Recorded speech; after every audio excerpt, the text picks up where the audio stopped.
ఇప్పుడు పోలీస్ స్టేషన్లో కూడా అడ్వకేట్ కానీ ఎవరికైనా కూడా కామన్ పీపుల్ కానీ డ్రంక్ అండ్ టెస్ట్ చేయడం సబబ్ అనుకోవచ్చు. అంటే సాధారణంగా అందరికీ తెలిసిన విషయం, డ్రంక్ అండ్ డ్రైవ్ అంటే వెహికల్ డ్రైవ్ చేస్తూ డ్రింక్ చేయకూడదు. ఇప్పుడు వెహికల్ డ్రైవ్ చేయకుండా బయట నడుచుకుంటూ పోయాలని పోలీసులు తాగినోడైనా సరే పోలీసులు అరెస్ట్ చేయరు. అది స్టేషన్కి వెళ్తే డ్రంక్ అండ్ డ్రైవ్ పెట్టాల్సిన అవసరం ఏమొచ్చింది ఒక అడ్వకేట్కి? అది పెట్టారు. దానికి ముందు కాఫీ ఆఫర్ చేశారు. ఆ విషయం మీకు మీడియా వారికి తెలియజేస్తున్నా. సిఐ కాఫీ ఆఫర్ చేస్తే కాఫీ తాగాడు. కాఫీ తాగిన వెంటనే డ్రంక్ అండ్ డ్రైవ్ పెడితే 27% వచ్చింది. 27% అంటే నథింగ్. 35%, మోర్ దాన్ 35% ఉంటేనే డ్రంక్ అండ్ డ్రైవ్ కింద వస్తుంది. అదే ఆయన వెహికల్ డ్రైవ్ చేయటంలా. ఇంకొక విషయం ఏంటంటే 27% రావడానికి ఒక టాబ్లెట్ వేసుకున్నా, ఒక కాఫీ తాగినా, ఒక కూల్ డ్రింక్ తాగినా కూడా వస్తుంది. అది మరి అట్లాంటప్పుడు ఎందుకు అట్లా కావాలని చేశారు తెలుసు. థమ్స్అప్ అనే కూల్ డ్రింక్లో కానీ స్ప్రైట్లో కానీ ఆల్కహాల్ కొంత పర్సంటేజ్ ఉంటుంది. దానికి కూడా 27%, అది కూడా నిల్లే. 27% అంటే నార్మల్ వచ్చింది.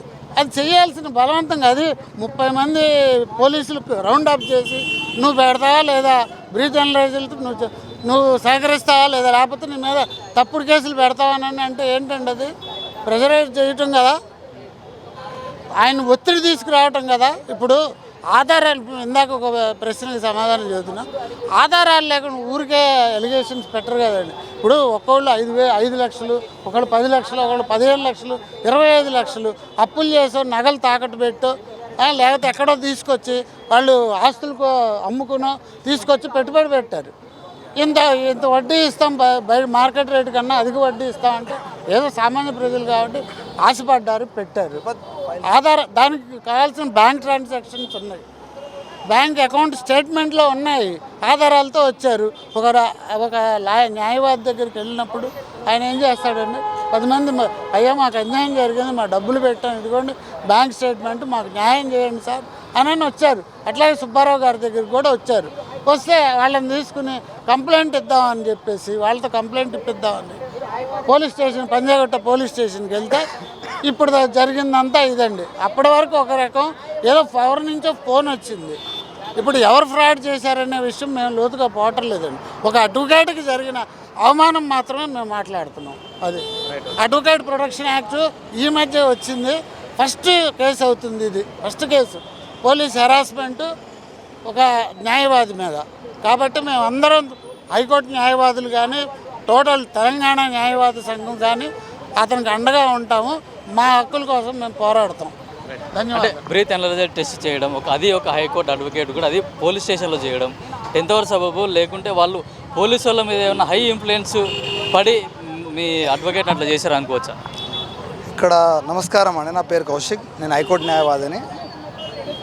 అందరికీ నమస్కారం, ప్రజలకి, న్యాయవాదులకి అందరికీ. ఇక్కడ మనము గమనించాల్సిన విషయం ఏంటంటే, ఫస్ట్ మొట్టమొదటిగా మనము ఒక మోటార్ వెహికల్ యాక్ట్లో మనం ఒక చట్టం, అది ఒక డిజైన్ అయ్యింది. సో ఆ యాక్ట్, మోటార్ వెహికల్ యాక్ట్లో ఆన్ డ్రంక్ అండ్ డ్రైవ్ క్లాజెస్లో మనకి అక్కడ ఆ లాస్లో ఏదైతే ప్రొసీజర్ ఉంటుందో ఆ ప్రొసీజర్ పరంగానే వెళ్తుంది. చట్టం అయితే మారదు కదండి. ఇప్పుడు ప్రజలు ఉంటారు, కామన్ పీపుల్ ఉంటారు, లా అండ్ ఆర్డర్లో ఇప్పుడు పోలీస్ వాళ్ళు ఉన్నారండి. ఇప్పుడు మన సుబ్బారావు న్యాయవాది గారికి ఇలా జరిగింది, అవమానం, బ్లేమ్స్, ఒక డిస్క్రిమినేషన్ లాగా అయిపోతుంది మనకి. సో ఇక్కడ మనము ఇంకోటి గమనించాల్సిన విషయం ఏంటంటే, బ్రీత్ అనలైజింగ్ మనం వాళ్ళు చేయడం టెస్ట్ అనేది అది ఖండించాల్సిన విషయం. అందులో మన ఒక న్యాయవాదికి, ప్రజలకి న్యాయం ఇచ్చే ఒక న్యాయవాదికి అలా క్రిటిసైజ్ చేయడం ఇది చాలా ఖండించాల్సిన విషయం. అందులో పోలీస్ వారు, ఆ పోలీస్ వారు ఎవరు? రక్షణ భటులు వాళ్ళు, రక్షణ భటులు వాళ్ళు. They are protecting for law and order. Okay, law and order వాళ్ళు రక్షించాల్సిన వాళ్ళే ఇలా చేయడం అది ఖండించాల్సిన విషయం మొట్టమొదటిది.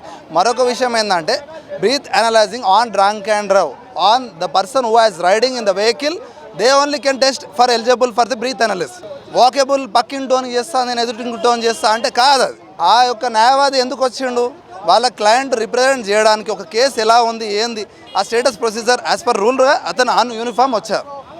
వచ్చినప్పుడు అప్పుడు ఏం చేయాలి? మనం పోలీస్ అథారిటీ తోటి మనం గౌరవంగా మాట్లాడి, గౌరవంగా వాళ్ళకి ఏముందో చర్చించుకొని అది స్టేటస్ మనం రిక్వైర్ చేసుకొని యాజ్ పర్ ప్రొసీజర్ వెళ్ళాలి. సో అది అన్నమాట మనకు. ఎందుకు చేశారంటే హైకోర్టు అడ్వకేట్కి ఇట్లా జరిగితే మరి కామన్ పబ్లిక్ ఏ విధంగా ఉంటుంది అక్కడ? ఇప్పుడు అదే కదా మేము బాధపడేసిన ఒక బాధ. ఇది ఒక బాధాకరమైన విషయం. మీరు అన్నట్టు ఇప్పుడు న్యాయవాదికే ఇప్పుడు ఇలా చేస్తే రేపు పొద్దున ప్రజలు ఉంటారు, న్యాయవాదులు కామన్ పీపుల్ ఉంటారు. ఆయనకు పాపం మేము బేసిక్స్ ఇవి, ఈ బేసిక్ లాస్ ఇవి ఇప్పుడు యూట్యూబ్స్లో రీల్స్లో కూడా ఎడ్యుకేట్ చేస్తున్నారు. ఇప్పుడు మేము కూడా నలుగురు ఉచిత సలహాలు అడిగితే మేము కూడా చెప్తాం ఎడ్యుకేటర్స్ కానీ, అరే అమ్మ ఇట్లా కాదు ఇట్లా అమ్మ. ఆ బేసిక్స్లో కూడా మీరు ఇలా తప్పు చేస్తే రేపు ప్రజలు ఎట్లా పోతారు? అందుకే మాకు ఆ యొక్క తీవ్రమైన ఆ బాధాకరమైన విషయంలో మేము ఖండిస్తున్నాం. మేము దానికి భవిష్యత్ కార్యాచరణ ఏ విధంగా ఉంటుంది? హైకోర్టు అడ్వకేట్ కానీ, మీ అడ్వకేట్ అసోసియేషన్ ద్వారా కానీ మీ భవిష్యత్ కార్యాచరణ ఏ విధంగా ఉండబోతుంది? భవిష్యత్ కార్యాచరణ అంటే ఎలా ఉంటుందంటే, ఇప్పుడు ఇలా ప్రొటెక్షన్ యాక్ట్ వచ్చినాక కూడా ఇలా ఇబ్బంది పెడితే మాత్రం మేము ఊకోవాల్సింది లేదు. ఏదైనా లా ప్రకారం చట్ట ప్రకారం వెళ్ళాల్సిందే. మా బాధ్యత. ఒక కామన్ పీపుల్ రాని, సెలబ్రిటీస్ రాని, మా ఈక్వాలిటీస్ అవి. ఇప్పుడు న్యాయవాదికి ప్రొఫెషనల్ ఎథిక్స్ ఎందుకు ఇచ్చారు? లా అండ్ ఆర్డర్ ప్రొటెక్ట్ చేయడానికి పోలీస్ వాళ్ళకి ఎంత రైట్స్ ఉన్నాయో మాకు ఎంత రైట్స్ ఉన్నాయి. మా బాధ్యత అది, మేము డ్యూటీ చేస్తాం. ఇప్పుడు మంగ్లీ కానీ, ఇప్పుడు వీళ్ళు కానీ, సెలబ్రిటీస్ కానీ, నార్మల్ పీపుల్ కానీ, విఐపీలు కానీ, మీరు కోర్టు ద్వారా రండి. మీకు ఏదైతే ఉందో ప్రాబ్లమో మేము కోర్టు ద్వారా వెళ్ళినప్పుడు మీరు కోర్టు ద్వారా రండి, కోర్టు తీర్పిస్తుంది. అంటే మీ అడ్వకేట్లు కానీ ఏం డిమాండ్ చేస్తున్నారు? ఎట్లాంటి సెక్షన్స్ పెట్టారు? ఇప్పుడు కూడా జడ్జి దగ్గర కూడా మీరు కొన్ని వాదనలు వినిపించారని చెప్తున్నారు. ఎట్లాంటి సెక్షన్స్ కూడా పెట్టడం జరిగింది పోలీసు వల్ల కానీ, ఎస్ఐ పైన కానీ? మేము ఇప్పుడు ఎలా ఉందంటే, సెక్షన్స్ అంటే ఎలా ఉందంటే, ఇప్పుడు వాటిపైన కొన్ని ఆర్టికల్స్ ప్రొఫెషనల్ ఎథిక్స్లో ఉన్నాయి, అడ్వకేట్స్ది ఒక డ్యూటీస్ ఉన్నాయి, ఫండమెంటల్ డ్యూటీస్ రైట్స్ మీద మేము ఇప్పుడు పోరాడుతాం. ఇలా జరిగింది తప్పు. ఇప్పుడు డీజీపీ వాళ్ళు, కమిషనర్ సిపి వాళ్ళకి మేము ఒక లేఖ రాసి పంపించాం మా అసోసియేషన్ తరఫున. రిక్వెస్ట్ సబ్జెక్ట్ మ్యాటర్ ఇచ్చాము. మేము ఇచ్చాక దాన్ని బట్టి మేము రిట్ ఆఫ్ మేనమాస్ చేస్తున్నాం. సో ఆ డైరెక్షన్స్ని బట్టి మేము ఏం చర్యలు తీసుకోవాలో అది తీసుకుంటాం మేము తప్పకుండా. నా పేరు శ్రీకాంత్ అండి. నేను హైకోర్టు ప్రాక్టీస్ చేస్తుంటాను అడ్వకేట్గా. సో ఇది ఇక్కడ న్యాయం అనేది బాధ్యత జరగాల్సింది. ఇక్కడ దాన్ని తొక్కిపెట్టే విధంగా సిఏ గారు ప్రవర్తించడం జరిగింది. ఇది చాలా చాలా రాంగ్. ఇది అతను ఫాల్స్ ఇన్విగేషన్ తోటి మా అడ్వకేట్స్ అందరి మీద చేసిండు. సుబ్బారావు అన్న జరిగినది ఒక్కరికి కాదు, ఇక్కడ తెలంగాణ మొత్తంలో 35,000 పైచీలకు మేము అడ్వకేట్స్ ఉన్నాం. అందరిపైన జాడిగా మేము ఇలా ప్రతిఘటిస్తున్నాము. యాక్చువల్గా కొన్ని అనివార్య కారణాల వల్ల ఇలా లంచ్ మోషన్ పిటిషన్ అనేది రీచ్ కాలేకపోయింది. రేపు మార్నింగే చీఫ్ జస్టిస్ గారు రేపు మార్నింగే ఫస్ట్ అవర్లోనే తీసుకుంటా అని చెప్పారు. సో మనం చూస్తున్న కొన్ని సందర్భాలలో మేము కూడా అడ్వకేట్గా అందరూ వెళ్తుంటాం బాధ్యుల పక్షాన. అక్కడ మాకు చెప్తుంటారు స్టాఫ్ కూడా, ఎస్ఐ గారు లేరు, సిఏ గారు లేరు, ఫంక్షన్లోకి వెళ్ళారు, డ్యూటీకి వెళ్ళారు, వాళ్ళు కూడా ఇంటర్వ్యూ మాకు చెప్తుంటారు. మేము అక్కడ కూడా డిమాండ్ చేయొచ్చు కదా. మరి ఆ పోలీస్ స్టేషన్లో కూడా ఎస్ఐకో వాళ్ళకు కూడా మీరు తాగొచ్చారు, స్మోక్ చేసారు, మీకు టెస్ట్ చేయాలి మేము అనొచ్చు కదా. సరే మేము కూడా కొన్ని చూస్తుండే వదిలిపెట్టాము. ఇక్కడ అన్న తప్ప ఇక్కడ ఏం లేదు. ఇక్కడ అన్న ప్రూఫ్ తోటి బాధ్యుల పక్షాన ఇక్కడ పోరాడదామని చెప్పేసి వెళ్ళాడు. మేము అన్న కూడా 5 years కూడా చూస్తున్నాము. అన్న కూడా ప్రతి ఒక్కటి ఇష్యూ కూడా ఎన్నో రిట్లు వేస్తుంటాడు, ఎన్నో ఫిల్ చేస్తుంటాడు ప్రజల పక్షాన. సో అక్కడ జరిగింది అది. కాబట్టి ఇక్కడ మంగళి వాళ్ళ తరపున మంగళి మేడం వాళ్ళ ఫ్యామిలీ మెంబర్స్ అందరూ ఇక్కడ ఇన్వాల్వ్ అయి ఉన్నారు.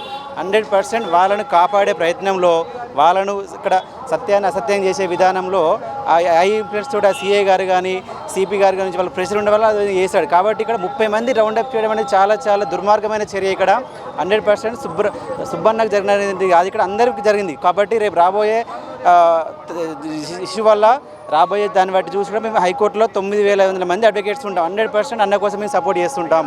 బాధ్యతలు న్యాయం జరిగే వరకు కూడా పోరాడుతుంటాం. సో ఇది మా డిమాండ్. అయితే అడ్వకేట్ సుబ్బు పైన కూడా పంజాగుట్ట పోలీస్ స్టేషన్లో బ్రీత్ అనలైజ్ టెస్ట్ చేయడం ఇది అన్యాయం అని చెప్తున్నారు. అట్లాగే కేవలం పోలీసు కూడా ఎవరో ఇన్ఫ్లుయెన్స్ వల్లనే ఇదంతా చేస్తున్నారు. ఆ మంగ్లీ సైడ్ కూడా వాళ్ళు వెళ్తున్నారు. బాధితులకు న్యాయం జరిగే వరకు కూడా మేము అడ్వకేట్లుగా వాళ్ళ పక్షాన ఉంటాం. సుబ్బుకు జరిగిన అన్యాయం ఒక్క సుబ్బు అడ్వకేట్కి జరిగింది కాదు, పూర్తిగా అందరూ అడ్వకేట్ల పైన కూడా జరిగిన అమానుష చర్య అని చెప్పేసి కూడా అడ్వకేట్లు చెప్తున్నారు. అతని పైన కూడా మేము కంప్లైంట్ చేసాము. పోలీసుల పైన కూడా చర్య తీసుకునే వరకు కూడా మేము ఊకునే పరిస్థితి లేదని చెప్పేసి కూడా హైకోర్టు అడ్వకేట్లు చెప్తున్నారు. కెమెరామెన్ మధుతో కిరణ్ కుమార్, పల్లవి టీవీ, హైకోర్టు, హైదరాబాద్.